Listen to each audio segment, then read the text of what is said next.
Olá, professores, tudo bem? Vamos falar agora da política de educação especial e da formação de professores para educação especial. Então, só um detalhe aqui sobre essa educação especial que abrange as pessoas com deficiência, transtornos globais do desenvolvimento e altas habilidades. Nessa modalidade de ensino, pais e alunos, né, da educação especial têm o direito de opinar sobre os direcionamentos tomados. Né? Não se trata somente de fazer a aula ou algum atendimento educacional especializado com o aluno ali a portas fechadas. Tudo tem que ser compartilhado com a família ou com o próprio aluno, se ele tiver ali condições de opinar, e mesmo ali aqueles dependendo do grau da deficiência, têm condições de participar do processo educativo.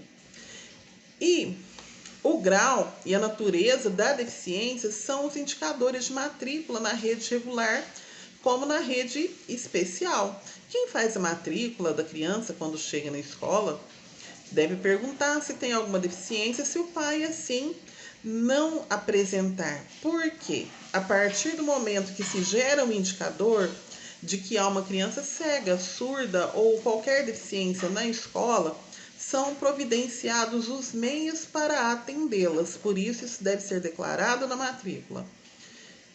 No caso da educação de jovens e adultos, deverão ser tomadas medidas necessárias para conseguirem a mesma política integradora e sempre articulando a educação especial, a educação de jovens e adultos, não é daquela pessoa com deficiência que já tem mais ali de 18 anos para o ensino médio, mais de 15 para o fundamental, com a educação profissional. E a formação de professores, como é que fica nessa história? Os conhecimentos e as aptidões requeridas para a educação especial são os mesmos de uma boa pedagogia, ou seja, o comprometimento com o aluno, ter um trabalho que parte da necessidade daquele aluno para o planejamento pedagógico e não o contrário, não apresentar o planejamento pedagógico e esperar que o aluno se encaixe. O diferencial que o professor precisa ter é a capacidade de adaptar o conteúdo do programa de ensino. Saber recorrer à tecnologia. Para as pessoas com deficiência, temos a tecnologia assistiva, vários softwares, várias possibilidades de intervenção pedagógica que estimulem a inteligência e os façam avançar. E, principalmente, individualizar os procedimentos pedagógicos, porque o aluno ali ele está em uma condição única, então ele tem que ter um tratamento diferenciado, um planejamento só para ele, em meio ali 25, 30 ou 40 estudantes. E a formação de professores, o que ela abrange? O núcleo comum, né, das disciplinas, dos cursos de educação especial, elas têm que abranger todos os tipos de deficiência possíveis de serem atendidas no ambiente escolar. E posteriormente, esse professor vai especializar-se em uma deficiência. Vai ser intérprete de Libras, vai aprender o braille, saber trabalhar com algumas deficiências físicas. Depois que ele tiver uma noção geral, ele se especializa.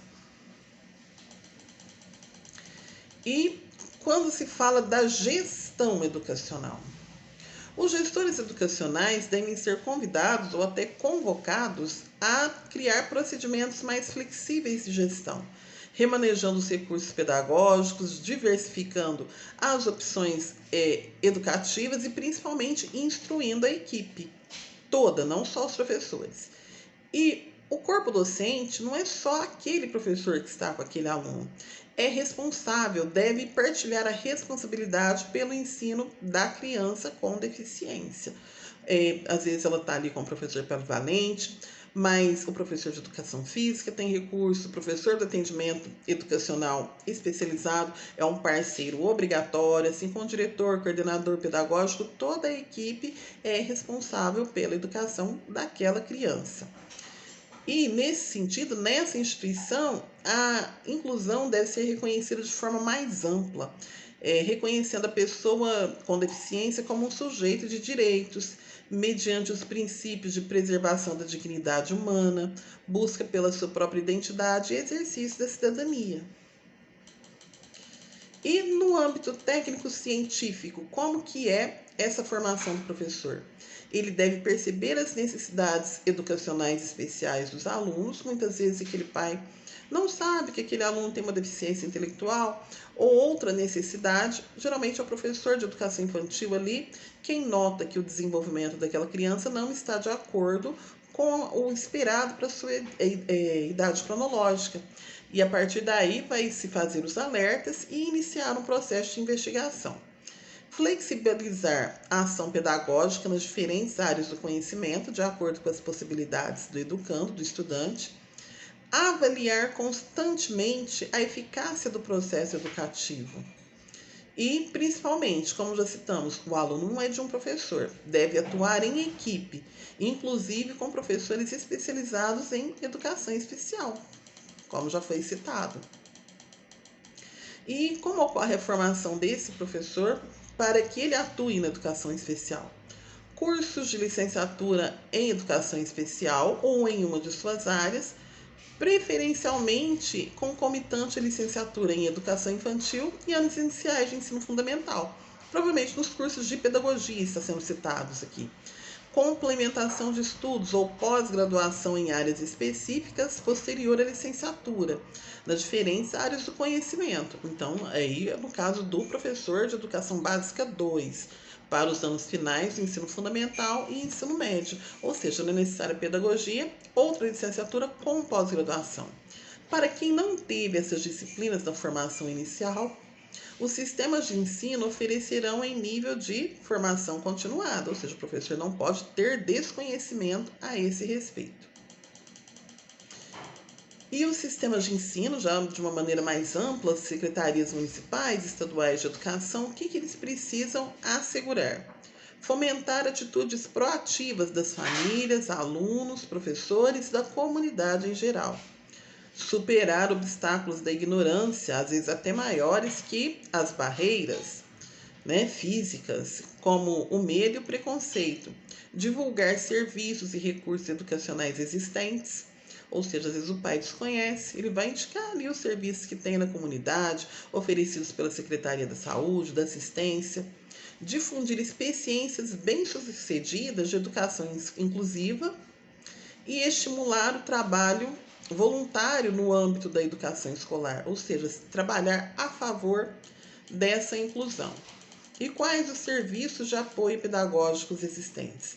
As classes comuns, onde o professor vai receber o estudante e ter o apoio do atendimento educacional especializado e da direção da escola, as salas de recursos multifuncionais, coordenadas pelo professor de atendimento educacional especializado em período contrário à aula regular na própria escola, e a itinerância, que é um trabalho em que professores especializados fazem visitas periódicas às escolas para trabalhar com esses alunos. É um trabalho que desconheço pessoalmente e imagino que ele ocorre quando não há sala de recursos.